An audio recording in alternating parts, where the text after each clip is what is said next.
they said, what if your future is pulling you to it, not your past pushing you forward? And then I think about the end of Interstellar, where Matthew McConaughey is sitting in that four-dimensional library plucking at those strings, and you just think, like, who are you to sit here and say right now that a future energetic version of you is not paving the way, is not setting the stage, shining the light, dropping hints, giving you clues, you know? And then that to me is kind of where I can start to realize that, like, time isn't real. Because if energy, like, what, so many things can time travel, right? Energy, a feeling, emotion, a thought. Like, the only thing that doesn't time travel, I guess, is the physical things with you in the present moment. But, like, I can remember a hurt that I experienced when I was in middle school. I can feel that again. And is that not that past situation traveling to me today? And so, if that can go backwards, why could it not go forwards? Or I guess I said that opposite. If those experiences can move forward and meet you in the present moment, then how can you sit and say a future feeling or emotion or situation cannot travel backwards to actually be with you and let you experience it now? And the other piece that I was reading about was you can pull this better future version of you to you right now by simply engaging in the thought patterns and the actions that future self lives by. The more you can do it right now, the faster it will happen. That is like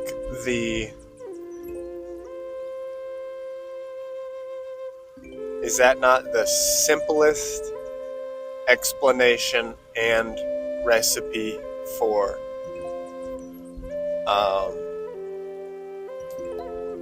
human development? The more you do it right now, the quicker you can have it. But is that not kind of what's the word I'm looking for? contradicting. It seems contradicting to what I've been saying this entire time, because if I'm saying that it's all here, that in all seriousness, the past, the present, and the future all live here and exist here right now, then there is no pulling that version to you. But if they all exist at the same time, then it's more about engaging that one in the present. It's kind of like shifting into gear. It's an energy shift, a vibrational shift. You upshift, you can downshift. And that's the thing, like, there's a reason to be in first gear. Sometimes you have to drive slowly. You know, sometimes you have to stop.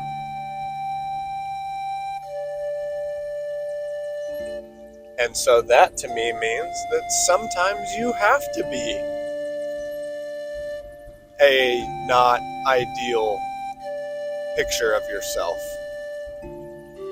Sometimes you have to not meet your own expectations. And it's not necessarily another person or another spirit or another energy that then makes the correction, but it's the same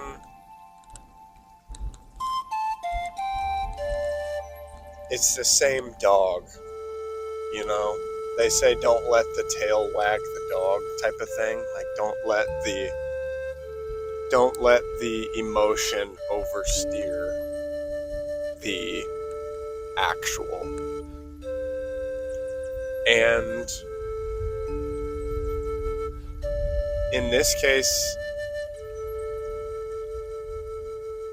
when you hit those emotional turbulences, or that moment of not meeting your expectation of yourself, it's the same version of you. It's the same. No, I don't know. It's not the same. It's the same you, different version, time traveling.